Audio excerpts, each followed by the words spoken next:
Mayong adlaw, katawhan sa Dios sa Archdiocese of Samis. Sa ngalan sa tong talahuron nga Arsobispo, si Archbishop Martin Sarmiento Khumuwadidi, ug sa kahugpungan sa tibuok kaparian, dinhi sa lokaling simbahan sa Osamis, kini nausab si Reverend Father Eman Pujutan ang maghatod kaninyo sa atong mga pagmamalandong karong adlaw. Mga igsoon ko diha ni Kristo, adlaw karon nga Biyernes, November 29 sa tuig 2024 ug anaa na gid kita sa katapusang semana diya sa liturhikanhong panahon sa atong simbahan.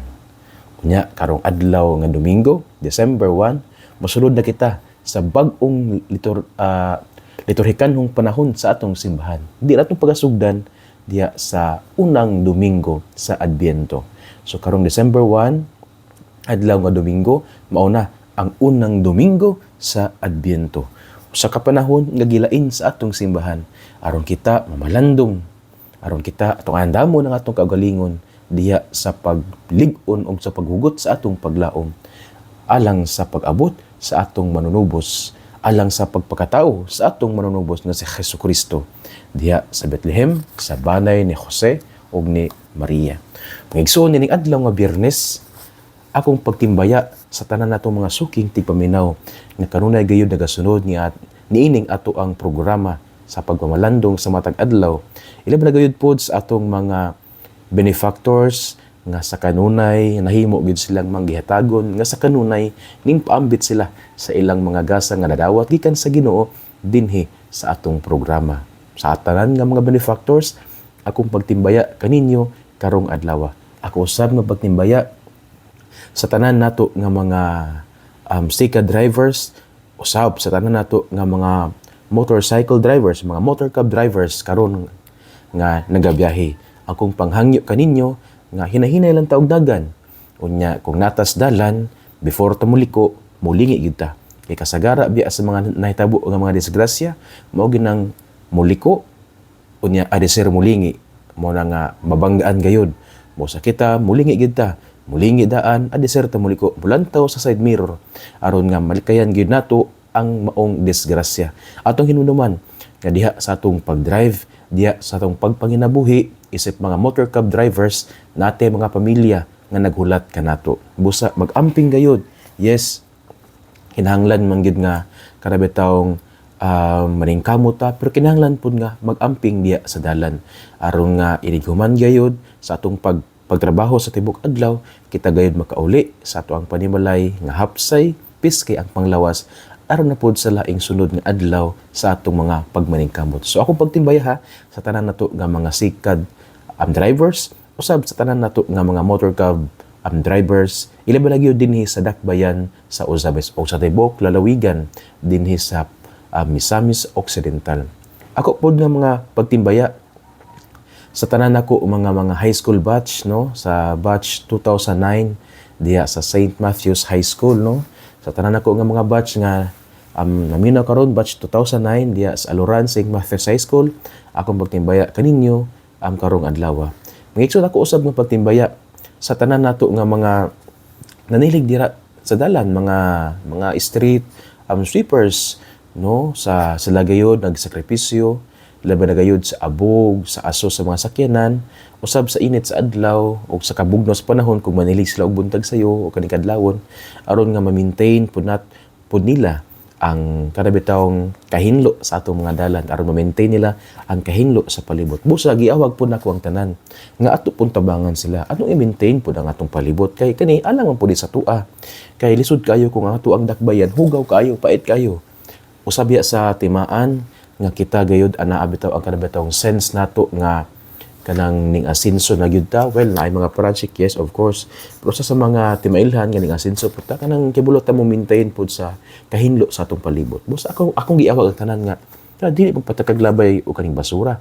Dira bitaw sa Boulevard bitaw, no, dira bitaw sa ato ang Boulevard dinhi sa Osamis, kapila namin nag-hike nga daghan kay basura nga kada bitaw among malabyan sa kilid sa dalan. Mga basura nga gikan na ng pagkagabi na ay magitapok dito, magkaon siguro on sabay ilang buhaton dito, maglaglaag sila dito nya. Dahil mga basura ipangbilin nila sa dalan hastang paita kayo. Mao giawag ang tanan nga kana dili ta magpatagaglabay sa tong basura. Ang mga basura ilabay o ibutang sa saktong sudanan. Ni unsa ang saktong sudanan sa mga basura? Mauman ang basurahan. So mo ni mga igsoon kung giawag ang tanan, mutabang ta sa pag-maintain sa maintain sa cleanliness sa atong palibot. Kay nga to biyang dakbayan, bibo na kaayo. Dili man mingaw atong dakbayan. Nay uban moingon nga mingaw ang dakbayan. Ay, di maayo. Kanang bitong tao nga moingon nga mingaw ang Ozami City, wala gina sila nakasuroy sa Ozami City. So, bibo na kayo ang atong dakbayan, daghan na kayo ang mga sakyanan, daghan na pod ang mga ning tumaw nga mga kad-anan, no? Usa man tatimaan nga daghan na pod ang mga tawo nga ning anhi sa atong syudad, mga kining turista gikan sa lain nga mga lugar. So, bibo na kayo. Pero ato i-maintain nga ato ang palibot. Aron nga kita nga mga taga-Osamis matawag butang nga mga tao nga mga limpyado. So, mga igsoon, usa ka panawagan aron nga ma-maintain nato ang kanabitawong kalimpyo sa atong palibot. Ako usab nga sa lain po nga bahin no kanabitawong dira sa atong tulay sa Panguil Bay Bridge. Nindot kayo na tungod kay daghan na kayo ang mga nakalabay, gani ang mga taga kanabitawong Zamboanga del Sur, mga taga Aurora, mga dirang Dapita. Dira mas lamagi kung moadto sila kuta kay basta makamisa may kuta no. Istoryahan na mo ang mga tao nga ning dagkot no. Dira sa kuta ning hikap sa birhen. Nya moingon gid sila nga asaw na ngagi ang pawtanon. Nya agi daw sila tulay. So gamit kayo ang atong tulay.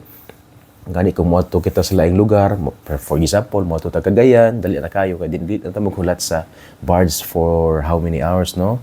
So nindot kayo. Pero ang atong tulay nahugaw. Nga naman, daghan king mga basura. Unsa po ni mga manglaag po dira oy ipangbili man po na ilang basura, mga irresponsable man kayo. So na atong hagon nga dili ta sa tanan ko naminaw karon nga hilig bitaw mulag dira sa Panguil Bay Bridge. Ayaw kung magpundo ta diha atong panikamutan nga dili na to ang basura ba atong dalon ng basura kay atong ibilin dira lain kailan taon di ba? Siguro ang mga nakadungog karon nakasinati ni ani nga kumulabay dira sus daghan kayo mga basura nya lain kailan taon no hugaw kailan taon nindot ang tulay pero namaot gumikan sa atong mga basura basta paita man akong giawag ang tanan nga i-maintain ang kanibitawong ang kalimpyo sa palibot unya panawagan po ni sa diya sa ang nag-maintain bitaw diya sa tulay mga kapulisan nato diya sa Tubod, Lanao del Norte o diya usab sa kapulisan nato sa diya sa Dakbayan sa Tanggob sa ato ang probinsya siguro nindot siguro nga napoy labang rubing dira nya badlong bitaw ng mga namundo nya pahinumduman nga ang mga basura ha dili ibilin kay lain kayo lang tawo nindot ang tulay pero namaot gumikan sa basura akani panawagan gini siya sa kanato nga mga kapulisan or mga in charge nga mga personnel sa para alang sa pag-maintain sa ato ang tulay diha ana siguro nindot nga natay lakang nga buhaton aron nga kanagyud mahunong na ginang mga pagpanglabay og basura mahunong na ginang pagbilin og basura diha sa tuang nindot kayo nga Panguil Bay Bridge ngigsoon ako usab nga pagtimbaya kang Tatay Romeo kini Tatay Romeo sige magini si og kaning paminaw na ato ang gani sa matag kita namo ingnon mo kuning Father na minawi mi sa inyo ang pamalandong gikan Lunes taman Sabado busa kang Tatay Romeo sa iyang pamilya Romeo Sinubuhan o sa tibok niyang pamilya mayong adlaw kanina tay ako pahinaot nga nakaron sa mayong paglawas malipayon nga disposisyon aron sugdan kining adlaw nga Biyernes ngigsoon ning adlaw nga Biyernes ang ato ebanghelyo atong kutloon sumala sa ebanghelyo ni San Lucas himayaon ikaw o Ginoo. Unya gisuginlan sila ni Jesus nining sambingaya. Hinumdumin ninyo ang kahoy igera ug ang tanang mga kahoy. Kung makita ninyo nga manahon na sila, mahibalo kamo nga duol na ang tinginit. Sa ingon usab, nikakita ninyo nga mahitabo kining mga butanga. Mahibaluan ninyo nga hapit na maghari ang Dios. Timani kini, mahitabo kining tanan sa dili pa mga matay ang mga tawo nga karon buhi pa. Ang langit ug ang yuta mga hanaw, apan dili gayud mapakyas ang akong gisulti.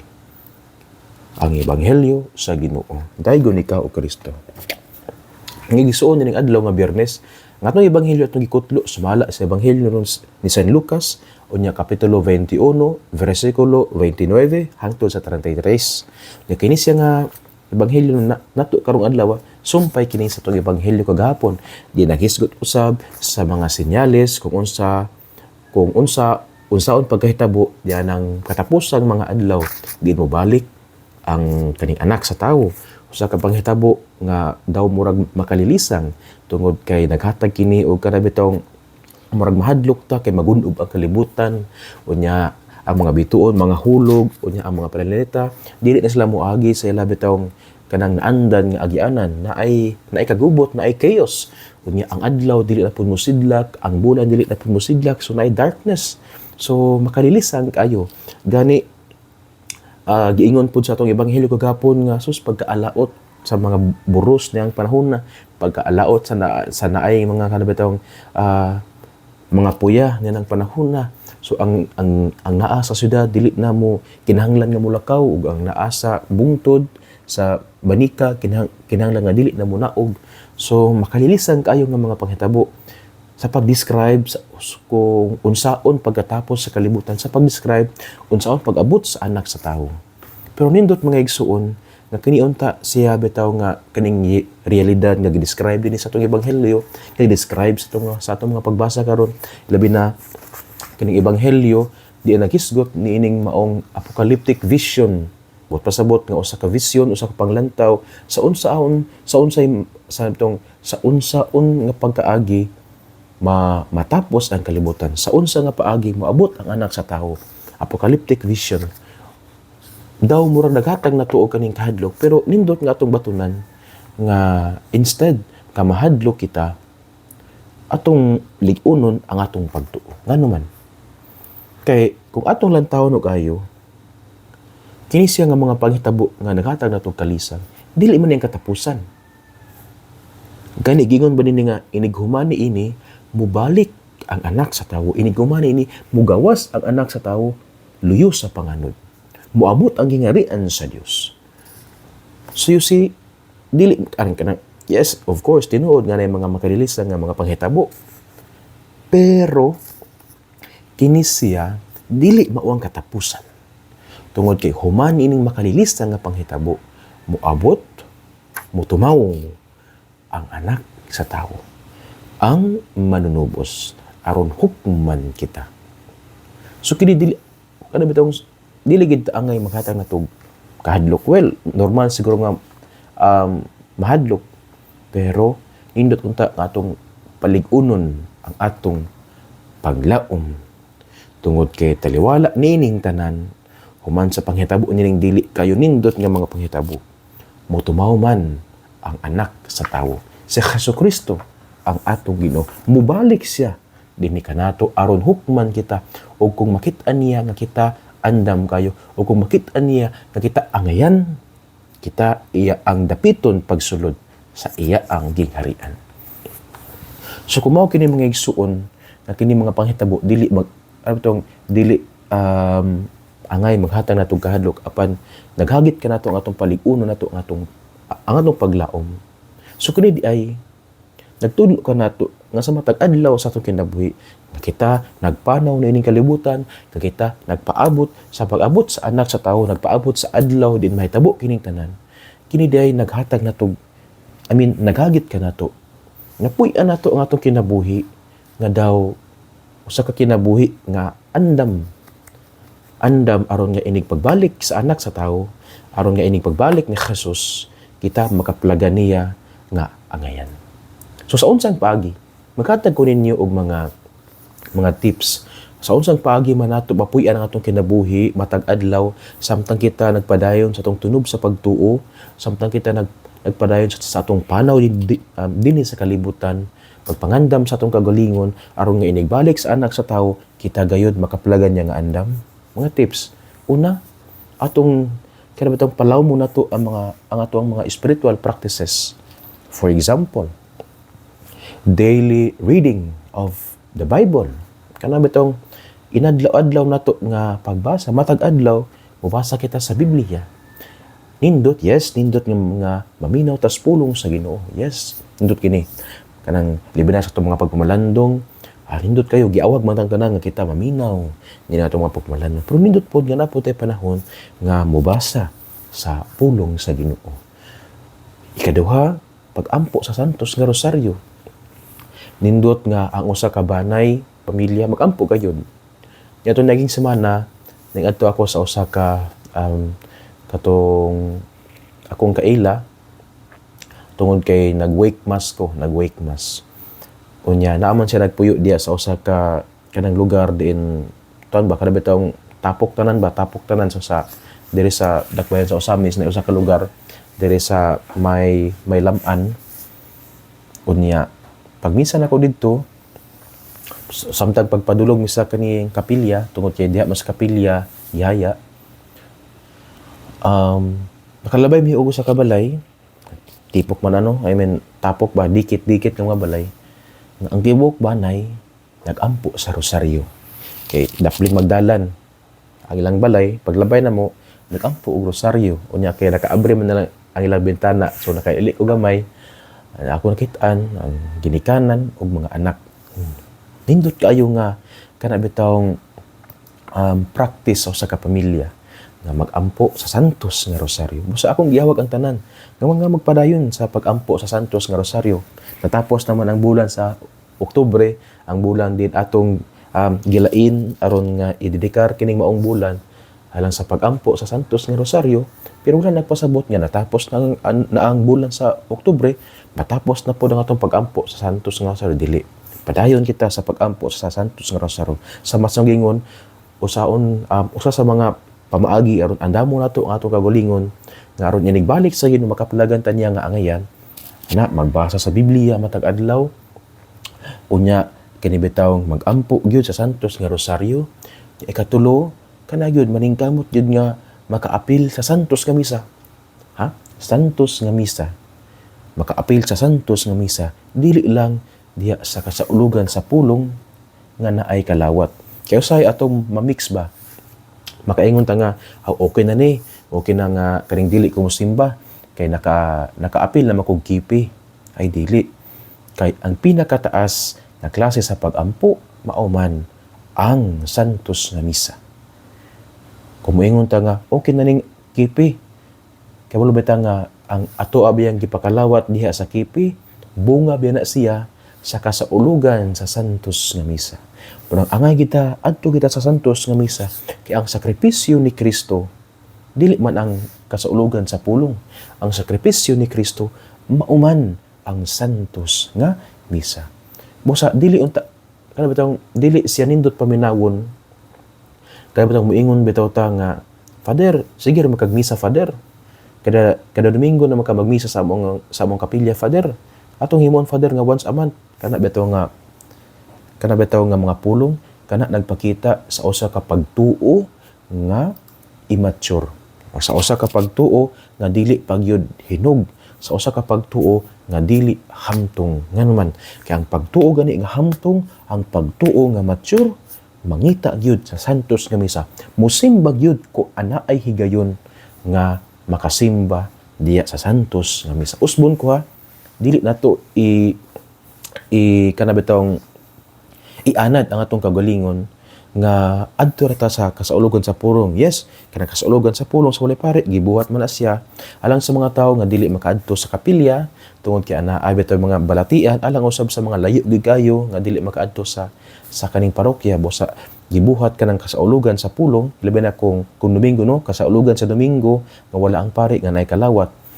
Pero kung ana ay gayon, for example, ang usa ka pare moadto gayud sa inyo kapilya, magmisa matag Domingo, dili ta moingon nga, Father, sige magkagmisa diri, Father. Naunsan maka, Father? Anong sige magkagmisa diri, Father? Atong himon, Father, nga once a month.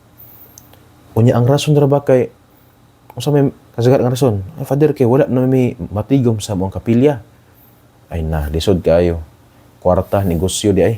Kwarta di ay magyuna-huna. Dili di ang kaning kaluwasan sa kalag na unsaon nato ni. Miingon ra ba si Kristo nga you cannot serve both God and Mammon. Dili ta mo pwedeng makahimo nga makaserve ta sa duha ka mga amagalon. kinahanglan nga natay pilion unya atong biyaan ang usa. Ang dili ning kani nga mga pulong ba nga sige pag misa father wala pod mi man magkipi lang mi father aron na ami kaning matigong dili na missed ang nindot kayo nga opportunity ang pinakataas nga pag-ampo gihatod didto sa kapilya pero sanglit na ay hidden agenda na ay mga lain nga ginahuna mo nang dili mo dawat sa santos nga misa ay di maayo tungod kay ang santos nga misa mauman ang sakripisyo ni Kristo. Ang santos nga misa mauman ang pinakataas nga kaning klase sa pagampo ug matod ni Beato Carlo Acutis usa sa mga santos nga ay usa sa mga blessed or mga beato nga himuon nga santos sa ato ang simbahan sunod tuig ingon siya nga the Eucharist is my ticket to heaven. Ang Eucharistia daw ang santos nga misa mao daw ang iyang ticket padulong sa langit. So you see, muna nga atong palawon ang atong spiritual practices. Una, magbasa Biblia. Kadua, magampo sa santos nga rosaryo. Katulo, mosimba gayud. Dili ta makontento diha sa kasaulugan sa pulong nga naay kalawat. Maayo man siya. Yes, kay usa ka kasaulugan sa usa ka komunidad di nagatipok aron magampo aron modawat sa lawas ni Kristo. Pero dili ato kalimtan ang santos nga misa mao'y pinakataas nga klase sa pag-ampo. Ug mausab kini ang matod ni Beato Carlo Acutis mao kini ang ticket padulong sa langit. Busa dili ta mo balibad kung ang atong mga kura-paruko moadto sa kapilya aron mamisa. Busa dili ta mo balibad kung matag Domingo natay santos nga misa. Busa dili ta mo reklamo kung matag Domingo na ay santos nga misa. Kaya pinagi na ng santos nga misa kita makadungog sa pulong, kita lawgan, kita pakanon sa pulong sa Ginoo, diya sa liturhiya sa mga pulong, o kita usab pakanon sa lawas ug dugo ni Kristo, diya sa liturhiya sa Eucharistia. Dili unta nato kanabi taong ipadaplin ang kabililhon sa santos nga Eucharistia gumikan lamang kay wala natay matigom diya sa atong kapilya. Dili siya mao nga rason, dili maayo nga rason, dili nindot nga rason, o walay meaning nga rason, walay sentido nga rason.